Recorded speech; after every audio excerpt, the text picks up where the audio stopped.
A crimson aura radiates off a solitary figure standing amidst a snowy wasteland towering over mountains of fresh corpses. He doesn't even flinch when a presence materializes behind him. The air drops 10 degrees as he speaks. With a side eye sharp enough to cut glass, the older man asks why Ash isn't leading the charge in the east.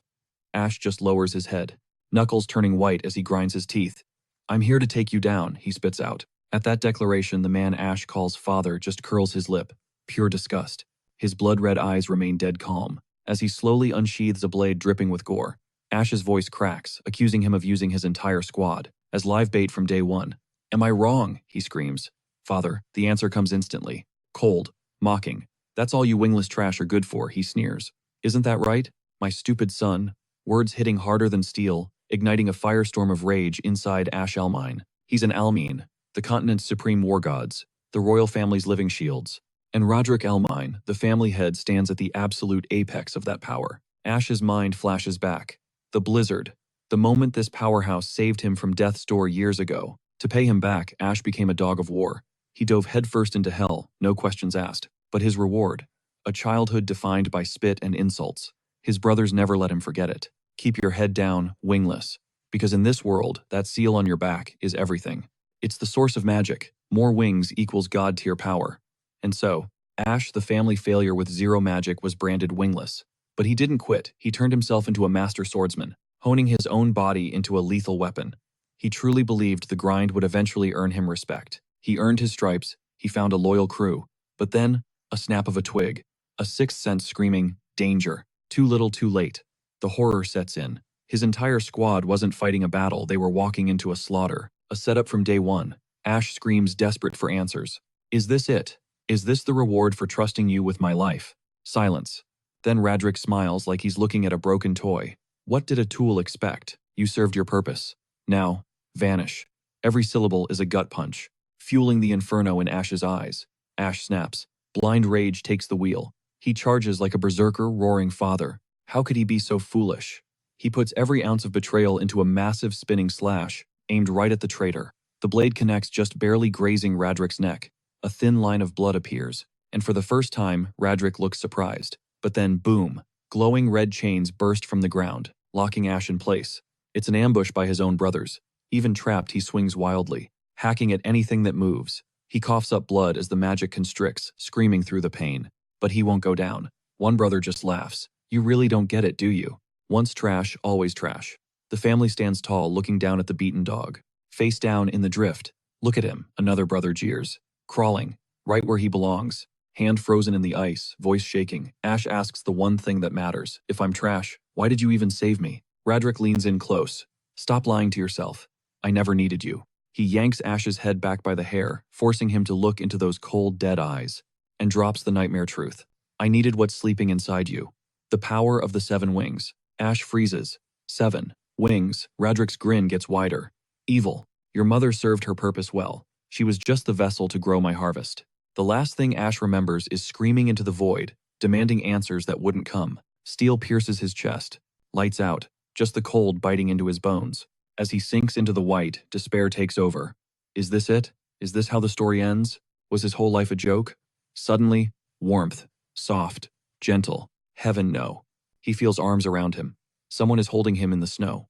A tenderness he's never known. His eyes snap open. This isn't a dream. This is real. Confusion swirled in his mind as snowflakes buried him alive.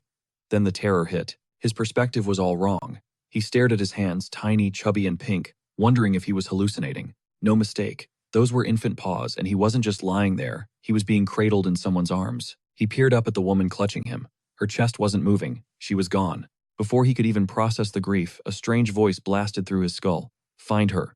A vision flashed before his eyes. Knights tearing through the blizzard on horseback. She couldn't have gone far. Duke Radric wants that kid back. Now the shout faded as the vision snapped off, leaving him reeling. What the hell was that? He lay there paralyzed while the snow continued to pile up on his tiny body. Then the name clicked. Radric. His blood ran cold. Those knights weren't hunting just any baby. They were hunting him. Deja vu hit hard. A blizzard. A lost baby. No way. Did he just respawn in the past? He tried to deny it, but weird lights started glitching in his vision. Focus.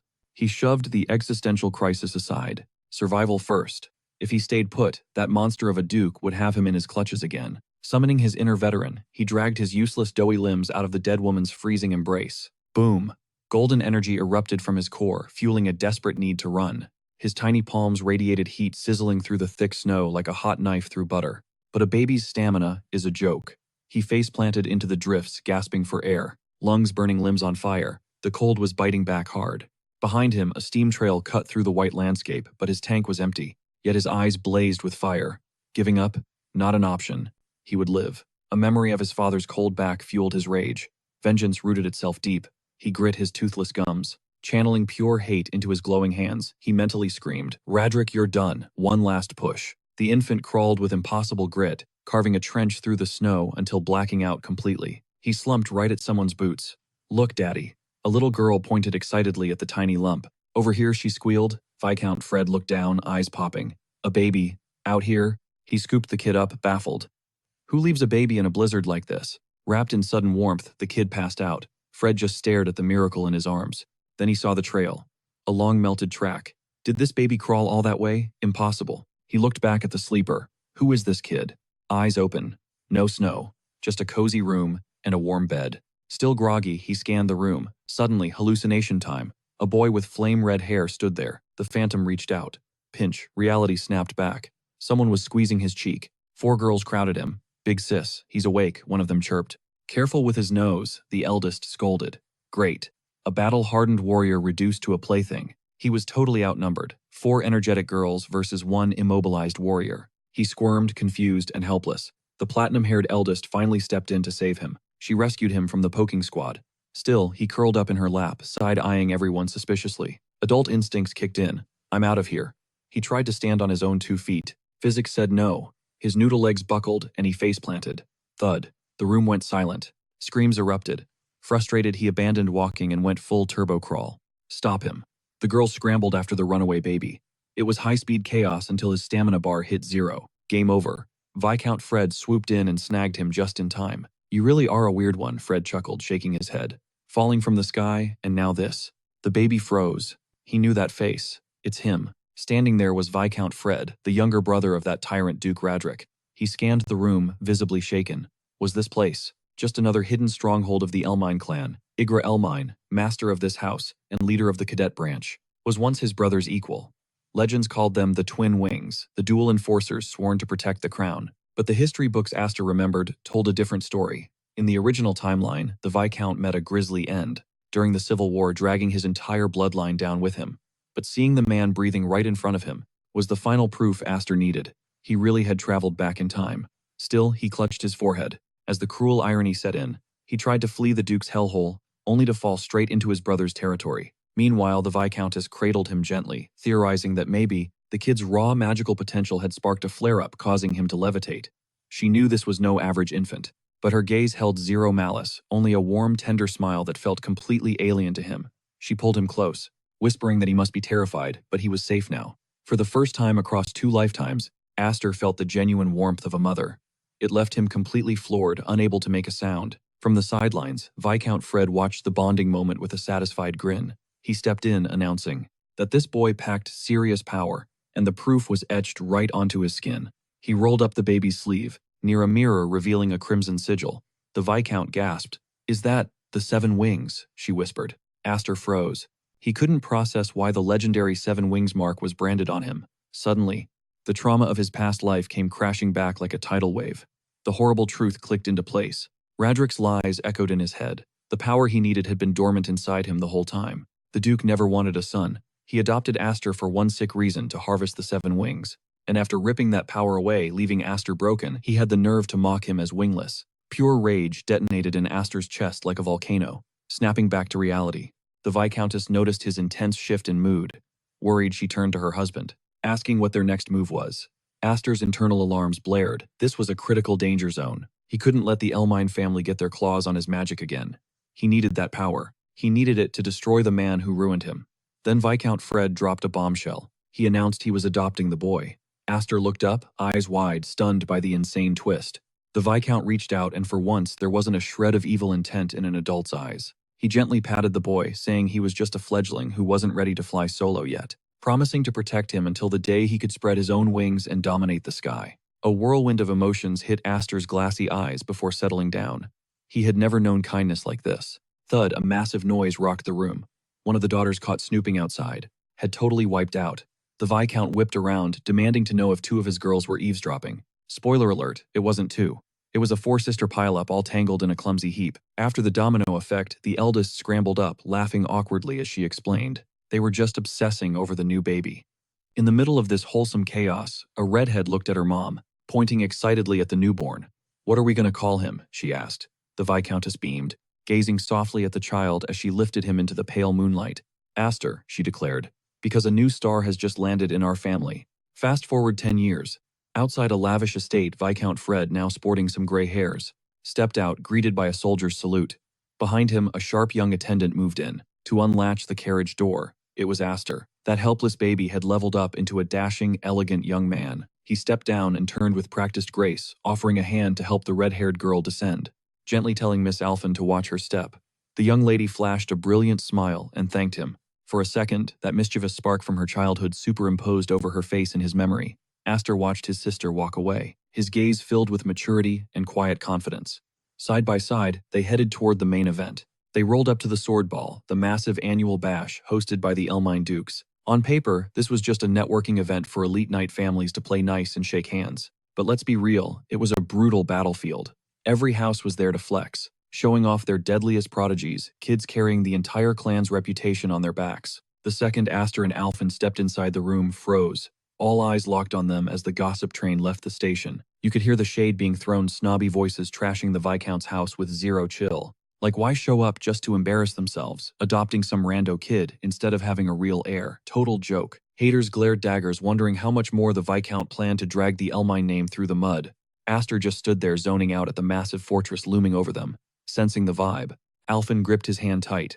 She whispered anxiously, telling him to ignore the haters and their toxic comments. She gritted her teeth, warning him that in a snake pit like this, show weakness and you get eaten alive. Aster didn't flinch. He stone-faced the hostile crowd, scanning the room with zero reaction. Behind him, Viscount Fred's voice dropped low and serious. This was it, exactly where they stood in the food chain. Facing that majestic castle, he told Aster he needed him to witness the brutal truth up close. He turned to his son, asking if it was a letdown. Aster shifted his stance. A cocky smirk played on his lips. "Nah, Dad. Honestly, I vibe with the coldness." Fred cracked up, swelling with pride and relief at the kid's guts. But then, bam! Flashbacks from his past life hit Aster like a truck. He saw his old self, the total disgrace of House Elmine, broken and humiliated. This hall wasn't just a room. It was the nightmare scene of his biggest L. But that was then. Now he had the 7 wings. Fire ignited in his golden eyes, signaling that payback time was starting now. Flanked by his dad and Alphen, Aster looked up at the towering castle. The place reeked of his history. Up on the balcony, his 2 half-brothers from the past life glared down, dripping with arrogance. Let them judge. Aster stayed icy cool, hiding a scary level of calm under his bangs. Time to walk in like he owned the place. Eyes gleaming with swagger, he thought to himself. Let's make an entrance they won't forget. Inside, a high-stakes duel was already going down center stage, keeping the nobles glued to the action. In this world, knights were basically celebrities, expected to have insane power and serious clout. Power meant god-tier sword skills, while the clout came from your family name. Dead center in the arena, 2 rookies were going at it. Crackling with static energy, they launched across the floor at each other, closing the gap in a blink for the kill shot. It was pure strength mixed with flashy showmanship, a surge of magic power. With one surgical strike, one fighter obliterated his opponent's blade. The loser looked shell-shocked. As he hit the deck, the winner stood tall, flashing his family crest, a wing emblem on his hand. It glowed neon blue, undeniable receipts that he was elite. Watching from the balcony, Aster observed in silence, poker face on lock. He thought about how this place was still just as intense as ever. No wonder Fran and Frey noped out of coming to this toxic snake pit. Ignoring the side eyes, he remembered way too well Aster locked in. The memory of getting destroyed in this hall still stung. Alphen noticed him spacing out. "Aster," she asked, worried sick. She asked if he was freaking out since it was his big debut. Aster just hit her with a confident grin. "Nervous, not even close. Feels like a throwback, actually." Alphen looked totally lost, having zero clue what he meant. Just then, Viscount Fred dipped to handle a meeting, leaving Aster to babysit Alphen. Alphen got salty, reminding him she was a year older. Aster roasted her immediately. "Yeah, but you're clumsy." The Viscount clapped a hand on Aster's shoulder. "Go network," he advised. "Lots of elite kids your age here. Then, voice dropping, he gave a serious warning, just don't let anyone find out. The truth regarding the seven wings hung heavy in the air. As the Viscount retreated, Aster stood there processing, his adoptive father's grim warning. But the vibe in the hall shifted. Eyes from every corner bore into him, dripping with venom and hostility. He smirked internally in a snake pit this obvious. Building alliances like his dad wanted seemed like a joke. But rather than backing down, his golden eyes hardened with icy resolve. Seeing him march forward with purpose, Alphen panicked, asking where on earth he was headed. He didn't even glance back, dropping a cool reply, to make some friends. With confident strides, Aster owned the room, descending the stairs, and beelining for a clique of young nobles lounging on a sofa. The redhead leading the pack sneered at him, demanding an ID check on who dared approach them. Aster dipped into a polite bow, flashing a killer smile, and said it was an honor, Big Brother Darius. He dropped his name, Aster Elmine, announcing himself as the little brother. Darius's jaw practically hit the floor. Keeping it breezy, Aster mentioned he saw him from the outside, and figured he'd pop in to say hello. Beside him, a guy named Leo whispered into Darius's ear, spilling the tea that this was the charity case the Viscount adopted. Darius erupted into unhinged laughter, finally getting why this stray had the nerve to use the Elmine name. In a heartbeat, trauma from a past life crashed into Aster's skull. He knew these faces, Darius and Grayo, the Elmine heirs, the exact scumbags who murdered him in his previous timeline. Back then, their shadows had loomed over him, monsters straight out of a nightmare. But seeing them now, bathed in the ballroom lights, they just looked like bratty kids playing dress-up with power. Picking up on the bad vibes, Alphen snatched Aster's arm, whispering his name in a panic. She tried to drag him out of the line of fire, begging him to leave since he'd done his little greet and meet. But Darius's taunting voice cut her off. Oozing with creepy familiarity, he sneered, asking if she was using her daddy as a shield again, then barked at them to come closer and dance for his amusement, flexing his main house authority. Alphen turned to stone, her back rigid as she refused to look at them. She was shaking with rage, eyes blazing at the disrespect. She shut him down instantly, clarifying there was no master-servant dynamic between the main house and the branch family. Just as she wound up to do something reckless, Aster snagged her wrist, freezing her in place. His grip was iron tight, and he simply stated he wasn't done chatting. His chill demeanor was a total clash with the electric tension in the room, hiding a storm behind that poker face. Watching this, Darius curled his lip into a sick grin, deciding to throw gasoline on the fire. He started roasting her publicly, bringing up her father, the failed knight who couldn't protect the king, and the penalty, his own brother chopped his arm off. Every syllable hit Alphen like a whip, forcing her head down in shame. Darius didn't let up, ranting about how blessed he was not to share DNA with such a loser. That was the last straw. Alphen exploded, screaming at him to eat his words. She vowed not to let him trash her father's name, and launched herself at him, decking Darius right in the jaw with a solid punch. But even as she recoiled, Darius kept the verbal abuse coming, scoffing that her family only produced useless girls, unable to inherit squat, ensuring her dad stayed disappointed. With a venomous smirk, he raised his wine glass, coldly noting this wasn't a dance floor. Then he splashed the crimson liquid all over her, staining her dress, and told her to wear rags next time so she wouldn't stress about the mess. That was Aster's cue. Walking over, he had honestly asked himself if seeing these guys again would make him feel anything. No rage, no grudge, just numb. With a slick, lightning-fast move, he swiped a wine bottle from a stunned bystander. But seeing his sister humiliated, tears welling up and her face bruised, a dark relief washed over him. Turns out he could still feel plenty of rage. He calmly called Darius out and flipped the bottle into the air, with a cocky flick of his wrist. Just before the glass could shatter against Darius's skull, it froze midair, caught by invisible telekinesis. Aster stared at him with pure disgust, announcing that they were still the same piece of garbage they always were. A twitch of his hand and the floating bottle locked on target. 1 second he was poised to strike. The next, the glass detonated.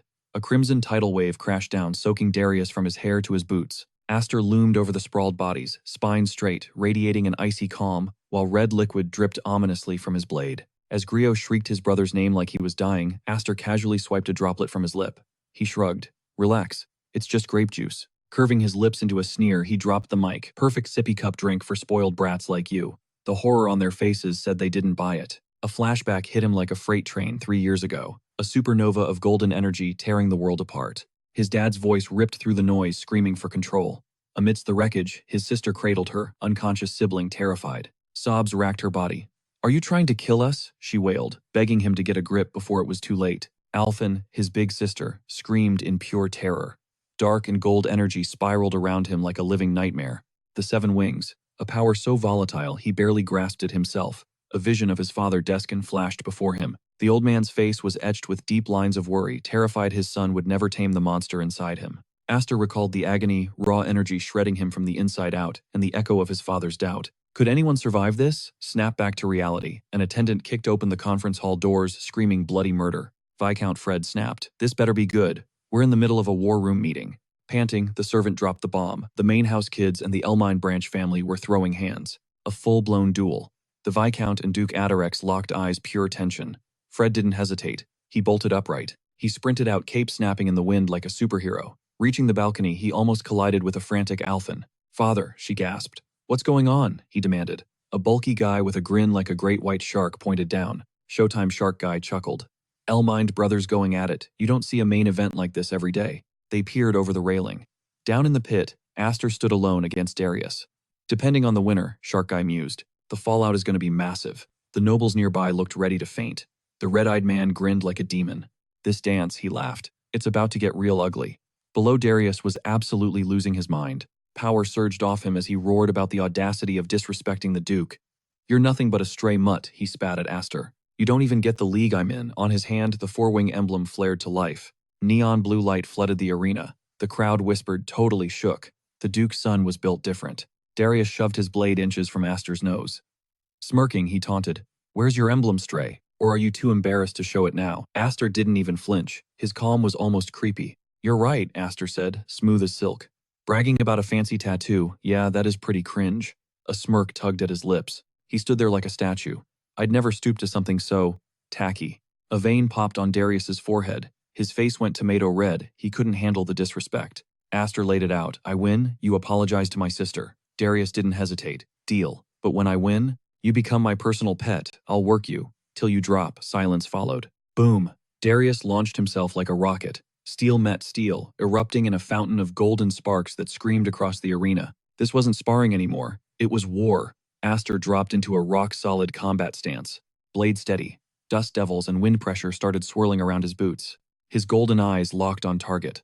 Knuckles turned white on the hilt. He was ready. Darius grinned like he'd already won, flaring his aura. Witness the power of a real noble. Screaming like a maniac, he unleashed a hurricane of slashes, each one ripping the air apart with crushing force. Vacuum blades sliced through the wind. Up top, Alphen shrieked Aster's name, blood draining from her face as she watched the slaughter. The big guy just smirked. "Technique sloppy," he noted. "Kid still green." Didn't matter though. Darius was brute forcing it with raw magic. A violent shockwave blasted out from him. That's the winged emblem advantage. Darius thought, if one wing is a candle, my four wings are a nuclear bomb. Flames erupted, raining down blazing strikes like hellfire. He pushed Aster back step by step. "Where's that big mouth now, huh?" Aster didn't blink. He danced through the storm with robotic precision, parrying every death blow. Darius sneered. "Thought you wanted an apology. Or were you just barking at the moon?"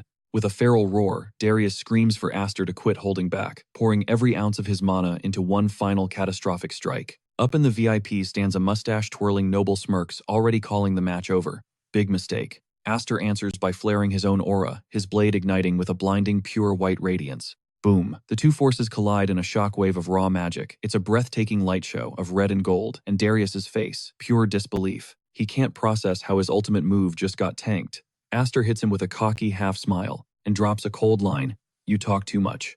With a slick, effortless parry, he knocks Darius's weapon aside. And bam, a spinning roundhouse sends Darius ragdolling across the arena. Aster touches down like a feather, glowing in tendrils of golden mana, flexing a level of control Darius could only dream of matching.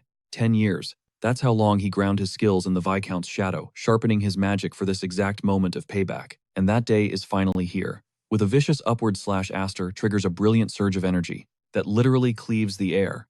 A pillar of gold light roars skyward, shaking the arena to its foundations. A golden blaze erupts from Aster's blade.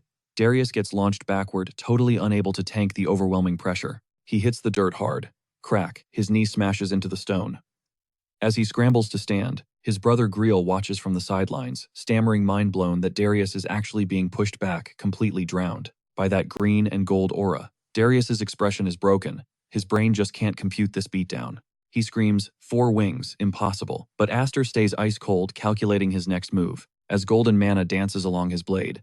In one fluid motion, he focuses all that lethal power into a single piercing point. The crowd gasps. Whispers start flying. Can he actually pull this off? Another points out the obvious. Darius is getting destroyed. Then a blinding supernova of gold bursts from Aster's sword, sealing the deal. The crowd is buzzing. The Elmind bloodline still has a monster in its ranks. But Aster isn't done. His aura spikes and suddenly dark, ominous tendrils start leaking from his body as his power level hits terrifying heights. Up on the balcony, Deskenhafford frowns, muttering, "Okay, this is bad news." Darius's face twists in agony and rage as the gravity of Aster's power crushes him into the floor. Suddenly, PTSD hits him like a truck. A flashback, one of his brothers slicing off his arm with a twisted grin.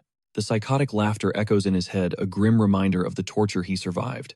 Snap back to reality. Dark and gold mana detonates outward. Aster looks consumed by uncontrollable rage, creating a swirling vortex. Trapped in the storm, Darius screams, curses, barely holding on. From the VIP box, Alphen screams in panic, begging him to stop, but it's too late. The power of the Seven Wings unleashes, triggering a blinding explosion that gouges a massive crater right in the center of the arena.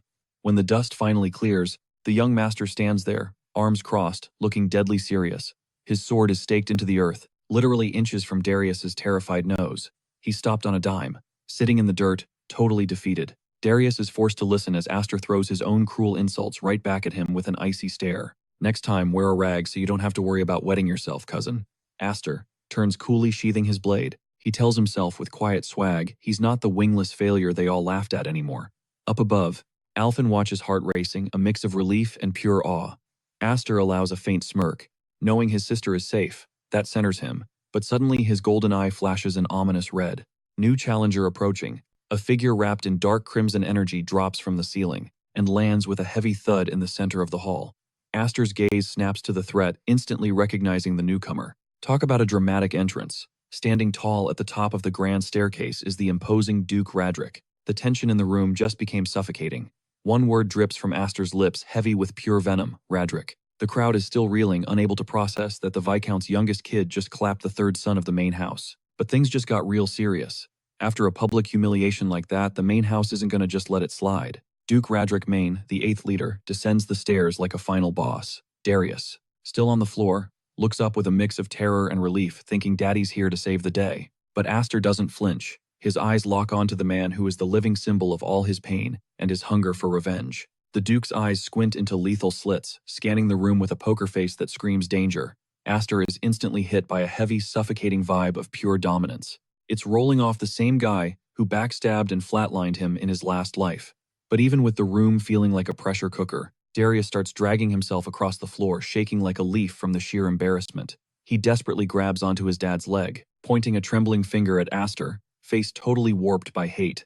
He calls him a stray mutt, with the nerve to step up to the main family, and begs his old man to use that legendary strength to put the kid in check. But instead of a lifeline, Radric's palm comes crashing down, smashing right onto his own son's hand. A blood-curdling scream rips out of Darius, as his bones literally snap under the insane force. With his hand pulverized under his father's grip, the young noble just stares, eyes wide with horror, brain unable to process this savage betrayal. Griot goes completely pale, watching the ruthless brutality of their own father unfolding in real time. Radric glares down at his wrecked son with absolute disgust, asking why he's grinning like a moron after dragging their reputation through the dirt. From the upper deck, Eskin Haffrey yells out, begging Radric to chill, but the Duke completely airs him out, icy silence. He drops a hard truth: a warrior who can't even get his own get-back has zero right to hold a blade. He raises his hand to deliver the execution blow, and the whole hall goes dead silent, the tension thick enough to cut with a knife. On the floor, Darius is just vibrating with fear and shame, but the real fire is burning in Duke Radric's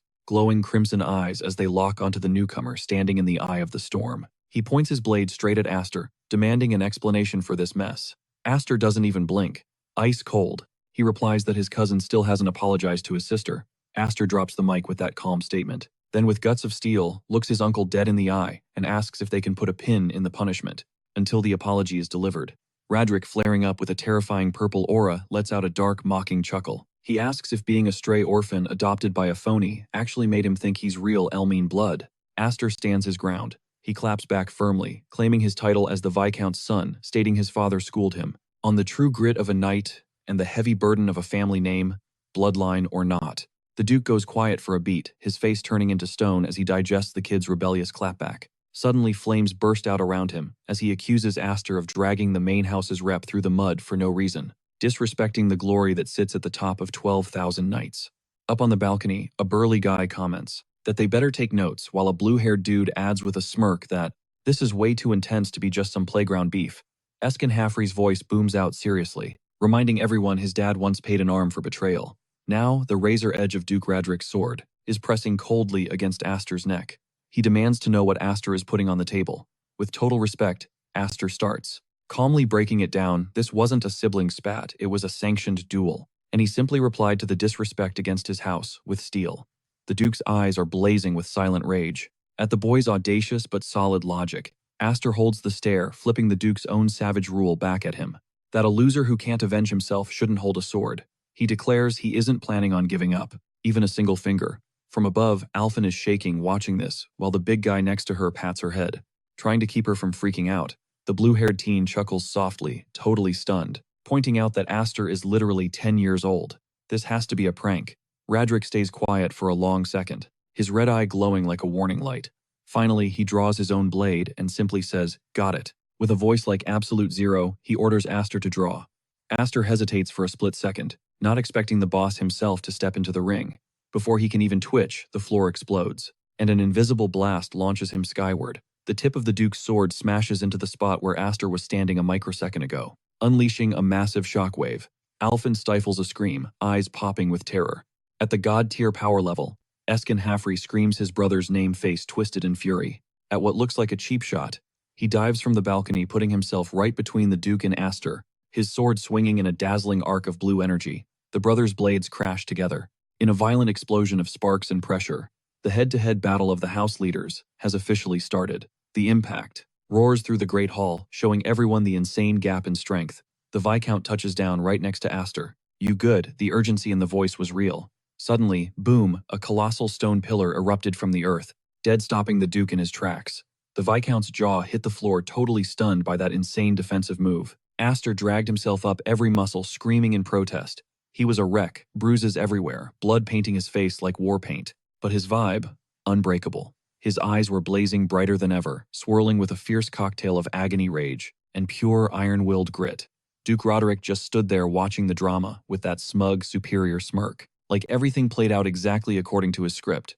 Without a word, he spun around and strolled toward the stairs, completely ghosting the fight. He leaped effortlessly, sticking the landing on the balcony right next to his loser son, leaving the wrecked hall in the dust. The Viscount watched him dip, then clamped a heavy protective hand on Aster's shoulder, sticking to his side like a rock. The air was still vibrating with raw power, leaving the Viscount visibly rattled, clutching a battered Aster close and calling his name, his voice thick with serious anxiety. Bloodied and beaten, Aster still flashed a winning grin, telling his dad, "See, I kept my promise, didn't I?" That was all that mattered. The Viscount's face softened, a mix of relief and massive pride, as he told his boy, "You were absolute fire out there." Meanwhile, Duke Roderick bailed with his beaten kid, leaving the room thick with tension. A burly guy walked up to the Duke, smirking. Noting that his reaction was kinda petty, Roderick paused just long enough to drop some cold truths on his humiliated son, explaining that if he let the kid run his mouth, the main house's rep would have been totally trash. He claimed shutting it down was just damage control. Far from the heat of battle, the nobles were losing their minds. This rookie just stepped to the legendary Duke Roderick and actually lived to tell the tale, instantly becoming the main character. A guy with a mustache admitted that while the Elmhane family drama sketched him out, the kid couldn't have asked for a more viral debut. From the shadows, Duke Roderick watched with a dark stare, sensing a massive shift coming, a storm big enough to crack the world in two. Back with the squad, Aster got tackled into a worried hug by Alphen while his dad held him up like a trophy. His face was a bloody mess, but that winner's smile wasn't going anywhere. Aster was stunned silent. Cut to the Viscount's training arena. At House Elmhane, knights were lined up watching the action as a training session went down. Two fighters clashed with wooden swords. Grinning, a knight hyped up his master's moves, calling them insane. And the guy he was hyping, Aster. The knights on the sidelines were whispering, terrified by Aster's sword skills at his age. They noticed his grind had gone hardcore mode since the sword dance assembly. One knight reminisced about Aster wrecking the third, son of the Elmhane family, and the whole crew was vibing with it. The main family had been shading the Viscount house for years, so seeing their boy clap back felt incredibly satisfying. As Aster kept dropping opponents left and right, he got lost in his head. At the sword dance assembly, he'd flexed enough power to shut up everyone, calling his family a disgrace to House Elmhane. But he knew the real boss fight was still coming, the Elmhane main house. He wished he could have pushed himself harder, back on that stage against more enemies. Even now, he knew at his current level he'd get crushed by Roderick Elmhane. To Aster, a wing crest was just a stat sheet for magical potential. Natural talent is useless loot if you can't master it, and right now, he couldn't unleash the full 7 wings combo. If he didn't have to worry about losing it and going full berserker mode, he could really see what this power could do. With one last clash, Aster dropped the final knight. Bodies were scattered everywhere. Aster's eyes were laser-focused as he calmly asked, "Anyone else want a piece?" Before anyone could step up, a familiar voice cut in. Alphen showed up, calling him out for overdoing it again. "Do you even know what taking a break means?" she teased, adding that Dad was asking for him. Aster nodded immediately, saying he'd head over. Walking away, he peeped his sister's fit and made a comment. Alphen turned around, confused, not getting it at first. Aster explained it was weird seeing her in that gear, since she used to hate it for not being cute enough. She shot back, "That balance is key." Watching Aster grind made her realize she couldn't stay the same forever either. Her words hit Aster different, leaving him stunned for a sec, especially when she pointed her training sword at him with a cocky smile. She told him that when he gets back, these two were practically glued at the hip. Smirking, Aster took the bait, accepting her challenge while teasingly begging for mercy. A bit later, Aster stepped into his old man's study. The moment he walked in, Viscount Ifrita gestured for him to grab a chair. Aster obeyed, sitting across from him with a face like stone. Ifrita leaned back, noting that a whole decade had flown by since the day they took Aster in. He admitted he'd planned to wait until the boy was older, but the timeline had to change. He slid a small case across the desk. Inside, a ring. Ifrita dropped the truth. This wasn't just jewelry, it was the heir's signet, the mark of the next Viscount. Then came the bombshell. He wanted Aster to take the throne. Aster froze, his brain buffering. Without skipping a beat, the Viscount told him he was handing him the house. The kid sat there, paralyzed, as his dad broke it down. Aster already knew. Their branch family was walking a political tightrope, but they still carried the heavy Elmi name as lords of this land. They had a legacy to defend. Feeling the crushing weight of their bloodline, the Viscount insisted the head of house seat couldn't stay empty forever.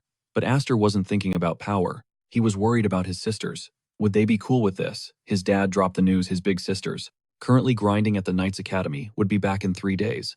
That's when he dropped the news to everyone. Aster's mind flashed to Martha and Kudo, absolute powerhouses. He cracked a nervous, crooked smile, knowing they were going to hate this. Kudo especially, she'd go nuclear. His dad sighed, admitting Kudo held a grudge, simply because Aster was born a guy and got the 7 wings blessing. Hearing that Aster's expression went dark, he locked in, refusing the offer cold, turning away. He got real, confessing he couldn't even control his own mana yet. He called himself a rookie, a mess, who almost took out his own sister. In that quiet office, he laid it out. Someone like him couldn't handle a raging sister, let alone run an entire house. Hard pass on the honor. The Viscount just listened, a tiny smirk playing on his lips. Finally, he broke the silence, wondering aloud if Aster was actually a kid or an old soul. Ignoring the no for a second, he popped open a long wooden case. He said he'd planned to gift the ring as a prize for the sword dance, but figured this toy might be better. Aster peeked inside and his eyes practically popped out of his head. "What is that?" he gasped. The Viscount dropped the name Graham, the magic sword, the only blade that could tame the 7 wings, the devouring sword. Cut to a quiet spot deep in the woods, where the Viscount decided, this works. Aster looked around confused. Why trek all the way out here just for a test run? Just a safety measure. With a dry chuckle, his dad reminded him Aster had a nasty habit of breaking stuff, flashing back to all the times his glitchy powers caused a disaster. He held up Graham, giving it a proper intro, a legendary heirloom reserved strictly for the Elmi firstborns. He'd snagged it from the main house just for Aster. Snap, he pulled it from the scabbard. Aster blinked, totally lost. Is that a sword? It was literally just a handle. The Viscount grinned, explaining you have to juice it with mana. Boom. A crimson energy beam shot out from the hilt. Aster was floored. The sword feeds on the user's magic to exist. Pure power. With one casual swing, the Viscount sent a shockwave ripping through the forest. Trees snapped like toothpicks, as a hurricane of debris blasted outward, proving the weapon was a monster. But here's the catch. If your mana is mid, this thing sucks you dry. It's a devouring blade for a reason. Offering the glowing red handle, the Viscount dared him to give it a shot. Zero hesitation, Aster grabbed it, his hand locking over his dad's, like passing the torch. The second he made contact, dark and golden magic twisted together, rushing into the blade. Wham! Energy detonated around him in a wild, chaotic storm. He felt his soul pouring into the weapon, a rush so intense he couldn't breathe. Meanwhile, at the training grounds, a massive red pillar blasted into the sky, piercing the clouds and stopping everyone cold. Is that a comet? One knight gasped. No, you idiot, his buddy yelled. That's going UP, not down. Watching from a distance, Alphen caught the vibe. She didn't need details. She knew that energy signature. No doubt about it. That was Aster. Back in the woods, Aster collapsed, totally drained, but grinning like a kid who just found magic. This is insane, he gasped, admitting the sword was on a whole other level. But the Viscount didn't look at the steel. He locked eyes with his son, a mix of awe and heavy seriousness on his face. It's not the metal that's special, kid, he said. It's the monster power living inside you. Dropping his voice to a grave whisper, he dropped a truth bomb in the entire history of the Elmheim bloodline. Not a single soul had ever unlocked a seven-wing emblem. As they pushed deeper into the shadowy woods, he promised Aster that if he could tame that energy, he'd leave six-winged warriors like himself in the dust. And yeah, that included Roderick. Roderick's face flashed in Aster's mind, and the idea of surpassing him was like throwing gasoline on a fire, lighting up a blaze of vengeance in his golden eyes. But his dad cut in with a solemn warning. Power that huge, it always comes with a price. As Aster white-knuckled the hilt of Graham, the Viscount broke it down. You walk around with 7 wings blazing on your back like a neon sign. People will envy you. Others will straight up hate you. Like phantom hands dragging him into the abyss, some would try to play him like a puppet with their schemes, while others, seeing a threat, wouldn't hesitate to take him out permanently. Reaching out a hand to steady him, the Viscount urged, master this, so when the moment comes, you aren't left standing there helpless and full of regret. With zero doubt in his voice, he pushed his adopted son to level up. Aster grabbed his father's hand, heart swelling with gratitude, and made a silent pact he was done living a miserable life, done being the victim like in the past. Staring his father dead in the eye, he thanked him for real, swearing he would master the 7 wings whatever the cost. 3 days later, the Viscount and his wife stood in the main hall, ready to welcome their girls back home. 2 young women came down the stairs, total opposites, one rocking short red hair and a killer glare, the other with long white locks and a sweet, gentle vibe. The redhead announced with pure swagger that Kudo had arrived. Clearing her throat to look composed, she threw her arms wide with a blinding grin, telling her beloved little sisters to come get some love. But the plot twist. The 2 younger girls swerved her completely, sprinting straight to the white-haired sister Martha, cheering her name. Left standing solo in the spotlight. Kudo blinked, totally confused. Where's my hug? The little girl spilled the tea, as they snuggled up to Martha, because Sister Kudo always wrecks our hair. Crossing her arms and looking totally offended, Kudo clapped back, denying everything. I have perfectly mastered knightly etiquette, I would never be so unclassy. But that serious mask shattered. The second she spotted her sister Alphin, Alphin. With a happy shout, she launched herself like a missile, trapping her in a bone-crushing hug, practically suffocating her. Were you a good girl? She yelled. Alphin fought for her life, desperately trying to escape the squeeze. Why are you always so violent? She demanded. While Kudo was busy suffocating people, Martha looked around. Hey, where's Aster? The Viscount just smirked, mysterious as ever. Ah, that kid. Instantly, Kudo's vibe flipped. The warm, cheerful look vanished, replaced by an icy, serious stare. Meanwhile, deep in the forest, a massive pillar of crimson energy exploded from Aster's sword. The kid was struggling to keep a lid on the overwhelming power, leaping and slashing, trying to beat the energy into submission. Finally, he hit the dirt, gasping and soaked in sweat, cursing himself for not being able to tame the weapon. Totally clueless that his sister was already hunting for him. A single lock of his hair had turned stark white from the stress. He could fake a blade with magic, sure, but suppressing the sword's real juice, that drained him dry. The clearing looked like a war zone scarred with craters, clear proof of his battle to control Graham. As he wondered how his dad managed to swing it like it was weightless, a familiar voice cut through his thoughts. Going all out again. I see. Startled, Aster spun around. Sister Kudo, when did you get back? She flashed a smirk that was playful but sharp. Wow, didn't even come to say hi to your big sis, rude. She raised an eyebrow, asking if he thought he was too special for family time now. Heard about the sword dance, she added. The Knight Academy is buzzing with rumors about you. Dad must be beaming. Aster played it cool, deflecting the hype. Nah, you're the real MVP. Even as an apprentice, you're crushing missions left and right. He kept the praise coming. I heard. You were the only knight to snag the Medal of Honor this year. Kudo just shrugged it off, totally unbothered. Please, if I couldn't handle that much, that heavy title of head of family was never going to be hers. She drilled a hole right through him with her stare, and dropped the bomb. Did he reject the crown out of pity for her? Aster let out a heavy sigh. Dad just had to run his mouth, huh? He told her straight he just wasn't ready for the big leagues. Kudo's gaze dipped, mind racing.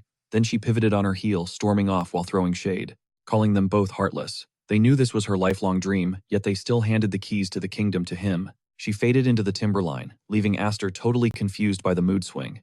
Then, zero warning, she whipped around and launched a massive arc of blue energy right at his face. It sheared through a tree like a hot knife through butter, forcing Aster into a panic dodge. The massive trunk slammed down inches from his nose, sending him scrambling back. He stuck the landing breathless and yelled, "What the actual hell are you doing?" Kudo just stood there, engulfed in a blazing aura of power, flashing a wicked grin.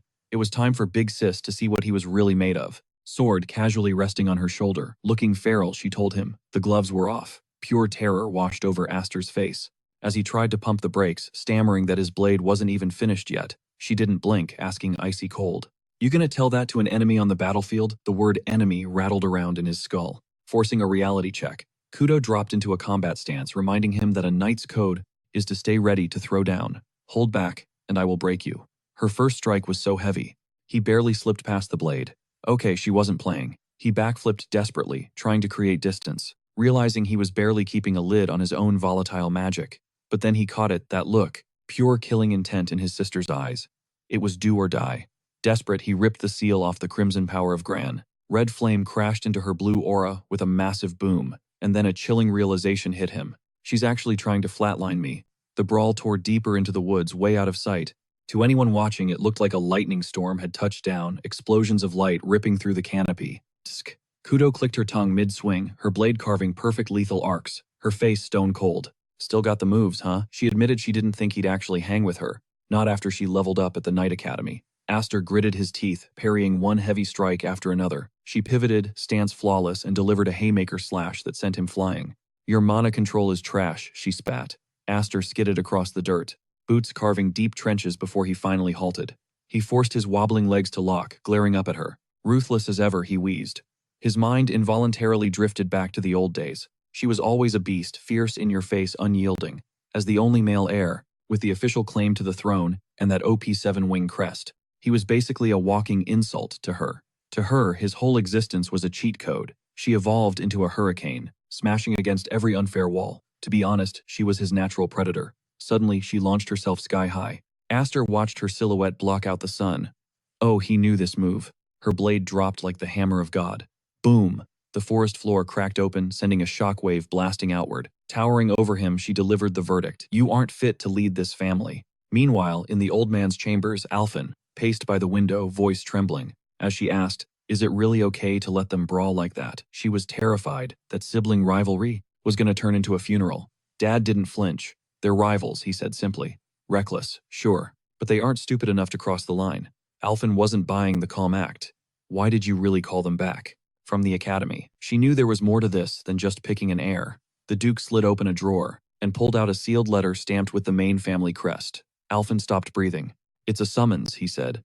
"The old monsters running the core family wanted a face-to-face with the grandchild." "Is it that bad?" she whispered.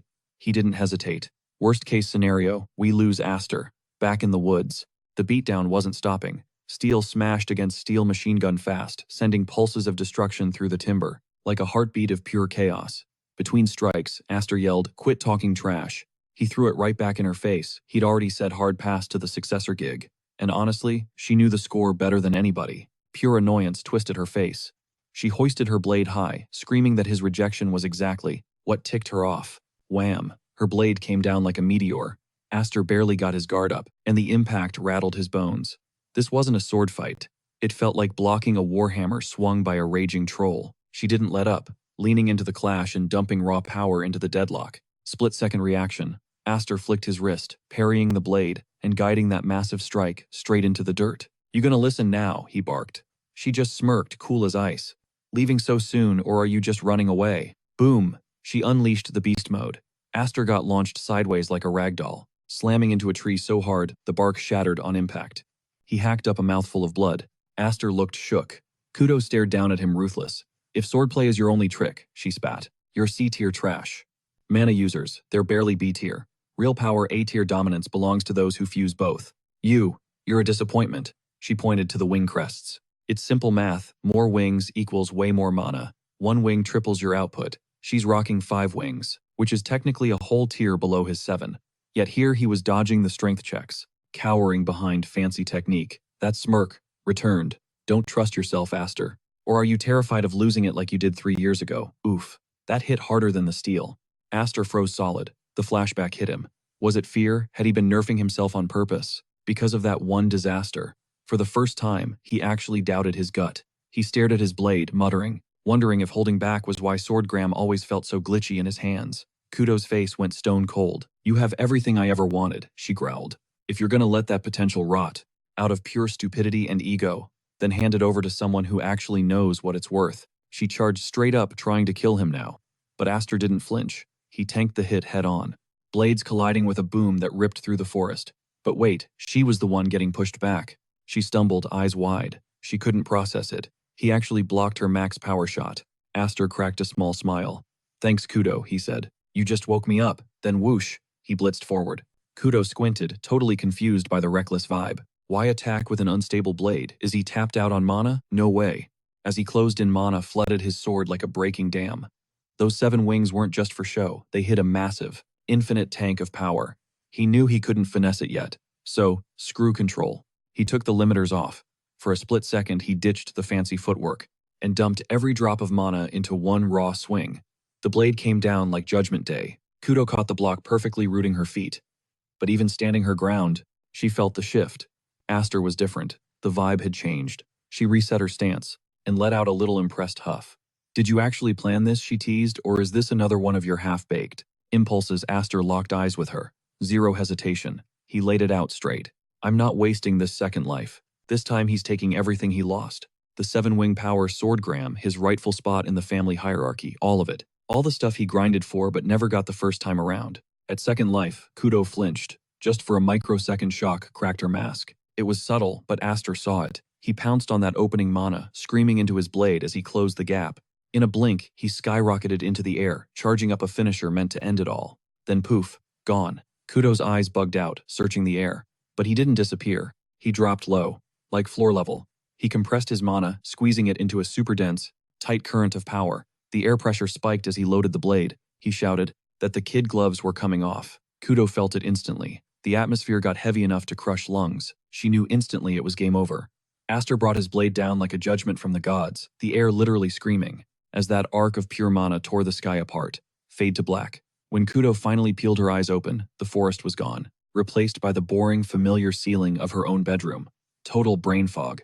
How did she even teleport here? Sunbeams poked through the curtains, spotlighting her big sister Melfa, who was just chilling by the window. Melfa spun around cool as a cucumber, noting that Kudo took a solid eternity to wake up. Kudo shot up like she'd been tased, barking demands immediately. What happened with the duel? Who took the W? Melfa just gave her that gentle, knowing smile and dropped the bomb. Aster carried her back personally. He spun a yarn to everyone that Kudo just dozed off mid-fight. His story, the travel fatigue from the Night Academy, hit her like a truck, and she just blacked out cold. Kudo stared at her sword, dead silent. That was a straight-up lie. She replayed that final millisecond in 4K clarity. Aster's blade froze a fraction of an inch from her face. She felt the crushing weight of his mana, enough to slice her soul in two. But, right before impact, he dissolved the mana blade, vaporized it. It was just the leftover shockwave that slapped her into dreamland. And in that split second of realization, the truth hit her harder than the sword. Despite the trash talk, Aster would never actually zero his own sister. But for a heartbeat, she legit thought she was a goner. A smirk tugged at her lips. He used to be the little guy, but now, he'd leveled up into a terrifying monster. What an annoying, overpowered little brother. She snatched her sword, jumping to her feet, and demanded Melfa tell her where he was. Eyes sharp, she refused to let the match end on a technicality. "Next time we go all out from second one." Melfa's poker face slipped just a tiny bit. She broke the news. Aster had already left the building. Kudo froze. Melfa explained. The main house summoned him, and he dipped earlier today alongside their dad.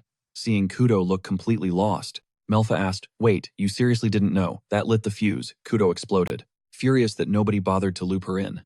Meanwhile, miles away, a carriage rumbled steadily down a forest path, leaving the castle in the dust.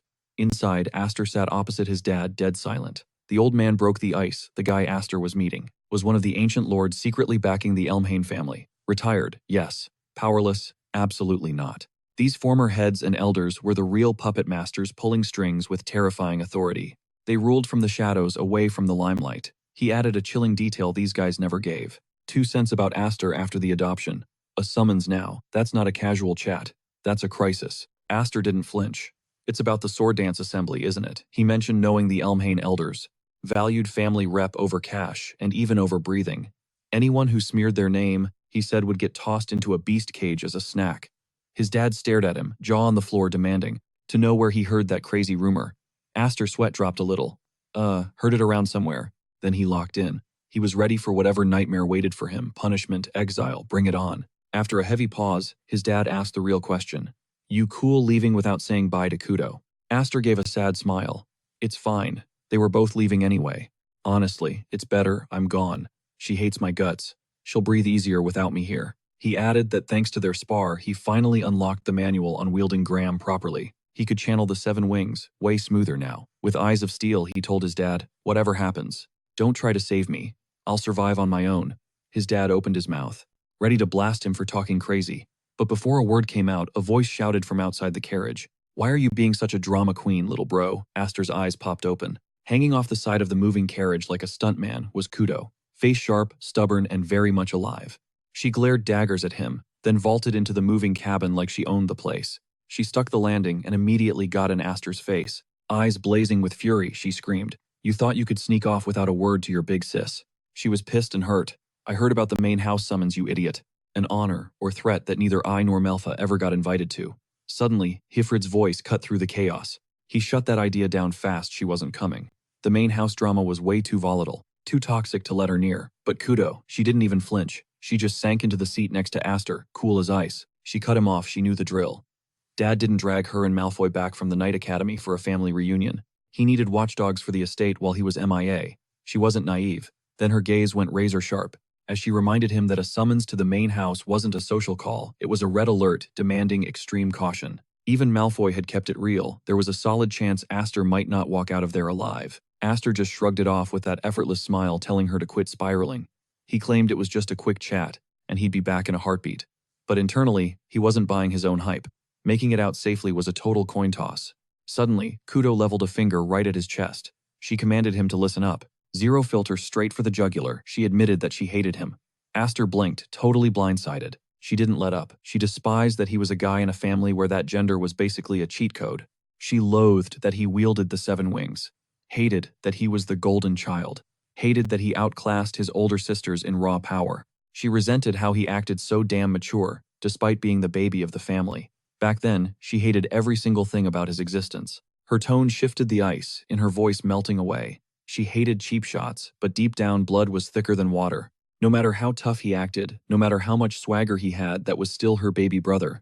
She stood tall, unbothered, and regal, ordering him to get home in one piece so they could run it back. Next time, no holding back, full throttle from the jump. A smirk played on her lips as she dropped the mic. She wasn't about to let him walk away with a discount victory. Just like that, she yeeted herself off the moving carriage like she was stepping off a curb. Aster leaned out, totally shook, asking his dad why she'd pull a stunt, like coming all this way just to roast him. Hifrid watched her silhouette fade into the distance, looking like a proud papa bear, and noted that it sounded like a genuine goodbye to him. Aster's lips curled into a knowing grin as he glanced back. He spotted Kudo standing on the road, waving like crazy at their carriage. He sent a silent thank you her way, and right there with zero hesitation, he locked in. Whatever nightmare was waiting for him at the main house, he was coming back alive. Cut to Viscount, Hifrid, and Aster already rolling up to the Elmheim main estate. The second their boots hit the gravel, a welcome squad intercepts them. The captain steps up, all stiff and formal, saying, "The Grand Elder is waiting inside." Hifrid keeps it cool, replying, "No need for a tour guide. I know the layout." But the captain cuts him off, blocking the path. "We can't let you do that. Orders are orders, we have to escort both of you." Just reading the room, Aster realizes this isn't a family reunion, or some warm, fuzzy welcome for a grandson. The vibe is completely off. The air is thick, tense, and calculated.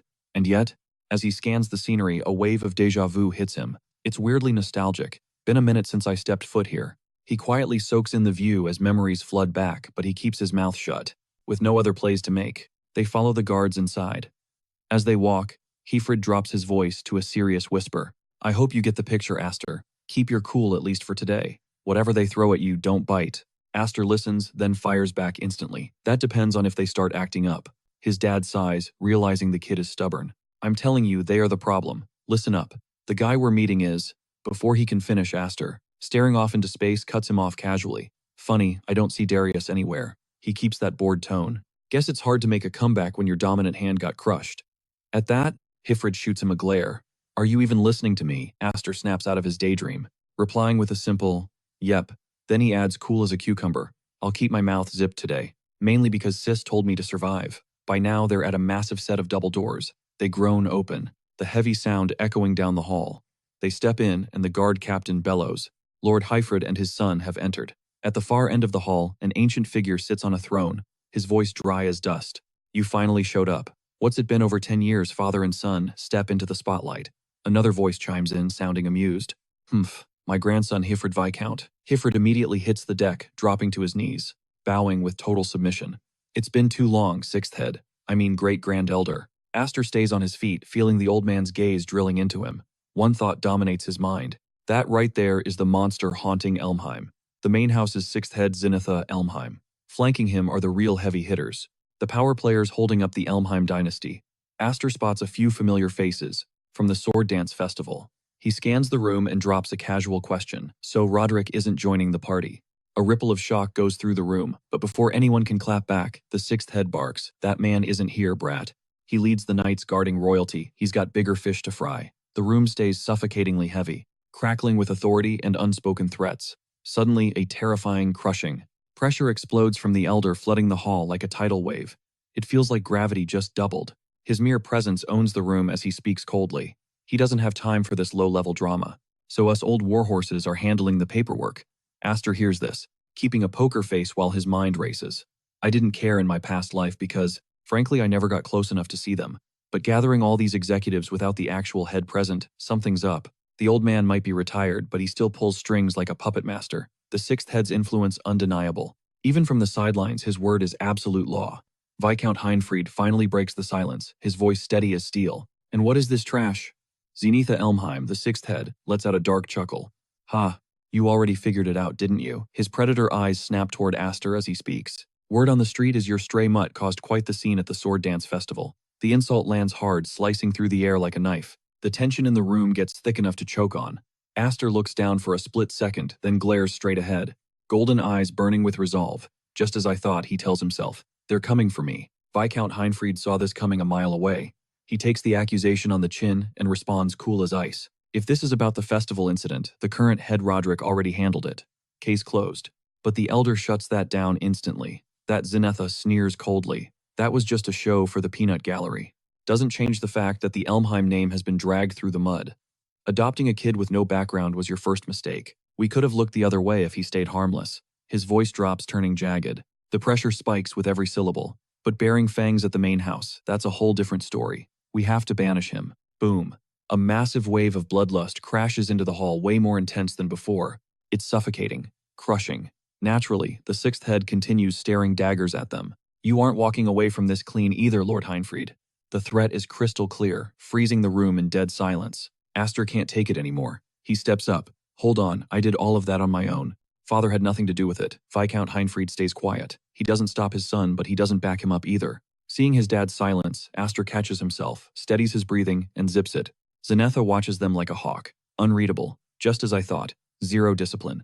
For a child to interrupt his betters, the sixth head slowly rises from his throne. Just that one move shifts the gravity in the room. It feels heavier. We command 12,000 knights under our banner. His voice booms with authority. We carry the name Elmheim, but those knights, they aren't one big happy family.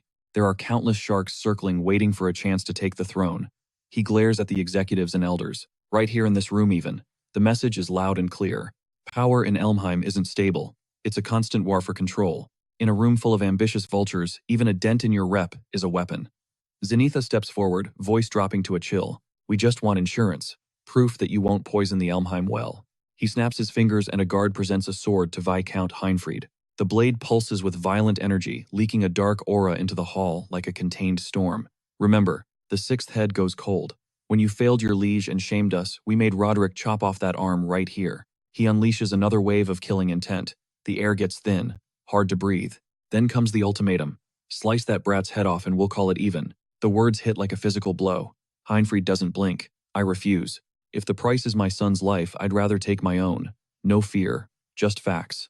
Pure resolve. Aster freezes, whispering father. The words stick in his throat. He can't speak. The sixth head stands there, his aura crushing everyone in the room. Relentless. His face is stone. In that case, he says calm but terrifyingly final. Then you die. Your wife, your daughters, that brat there, everyone. The hall goes dead silent. The threat hangs there like a guillotine blade waiting to drop. As of today, the Viscount house is erased. The verdict is in. Knights swarm forward instantly. They move to kill. Steel flashes everywhere as they encircle Heinfried's swords drawn. Bloodlust fills the air. Seeing his dad surrounded by steel, Aster steps up and yells, "What are you so scared of?" Grand Elder Zenetha narrows his eyes. What Aster holds his ground.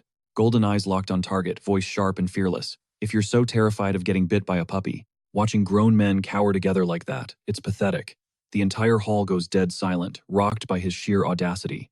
Exile me. Execute me. Do whatever makes you happy. But Aster warns, his tone dropping, if you even think about laying a hand on my family. Without missing a beat, he starts stripping off his shirt. His father watches in total silence, knowing exactly what bomb his son is about to drop. Before turning back to face the council, Aster whispers to his old man, "Sorry, Dad. Guess I suck at keeping my mouth shut after all." Nearby, a knight's jaw hits the floor as he stammers. What is that? Is that a wing crest on his back?" Aster stands tall, letting the mark shine in the light. That's when he drops the mic, his voice booming through the chamber. "These 7 wings are about to become Elmheim's enemy. Think real hard about your next move. The threat isn't hidden anymore. It is direct, absolute, and impossible to ignore." One spectator gasps, "No way. Is that actually the 7 wings emblem?"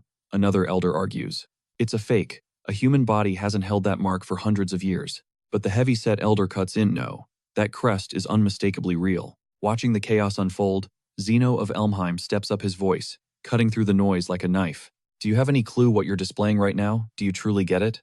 His words hang heavy in the air, suffocating and tense. But Aster, he replies almost casually, vibrating with a weird confidence. "Isn't it obvious? The more wings I reveal, the more you all freak out." Cut to a blue-haired figure watching from the shadows. Instead of panic, he lets out a low chuckle. "No, no. Excuse me, please go on." His amusement is a total clash with the grim vibe. Meanwhile, someone else looks ready to throw up, clearly rattled by what they're seeing. Catching the reactions, Zeno speaks up again, dropping a lore bomb with grave seriousness. "Let's get one thing straight.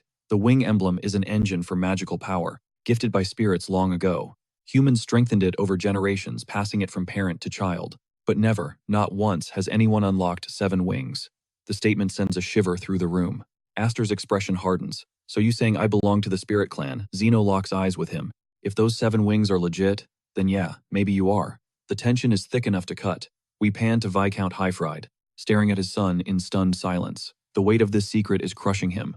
But Aster steps up, rock steady. "I am a child of the Viscount house," he states firmly. "My birth details don't change that." His voice turns icy, sharp with resolve.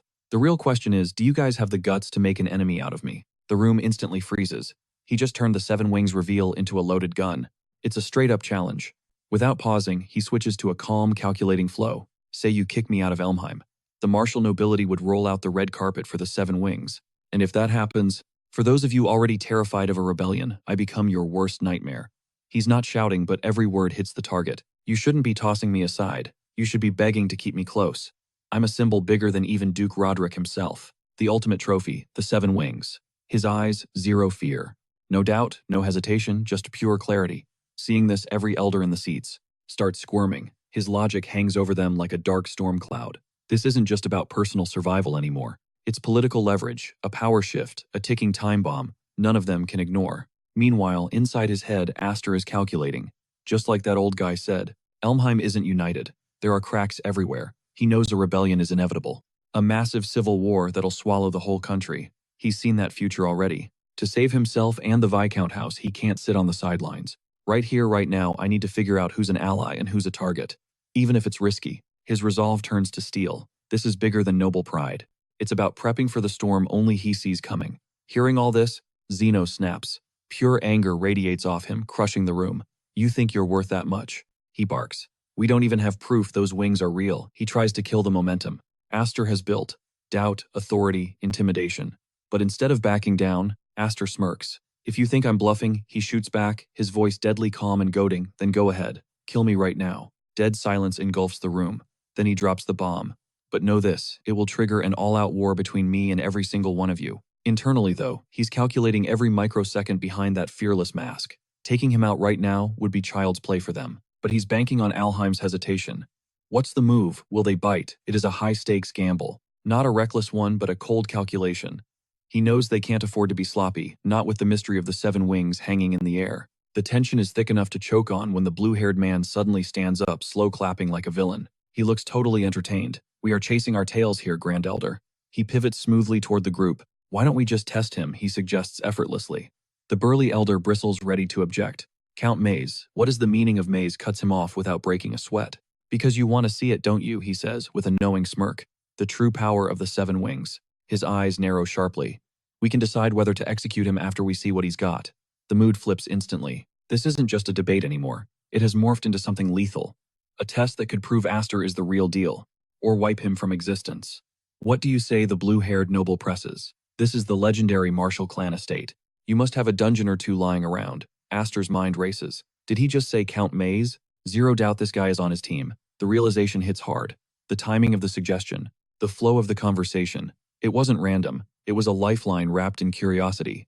After a tense pause, Zenith Alheim finally cracks. Fine. Follow me. His voice is sub-zero. It is an elder's duty to discipline a grandson who runs his mouth after all. He spins around and marches them to a massive, ominous structure. Welcome to the proving grounds. It is pitch black inside, Zenith explains at the entrance.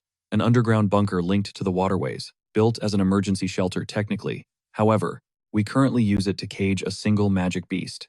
He pauses for dramatic effect. Simple rules, kill the beast, that is all. Sounds simple, but the weight of those words is crushing. Hearing the terms, Viscount Hayford lets out a heavy sigh, frustration written all over his face. Good grief. You were always such a brat, crying over everything. I told you 1,000 times to keep the 7 wings a secret. His voice is laced with disappointment, but you can hear the worry underneath. Aster stays quiet. No arguments. He just steps up and grabs the door handle. I can't hide a power this flashy forever, he states calmly, shoving the door open. This is the perfect stage.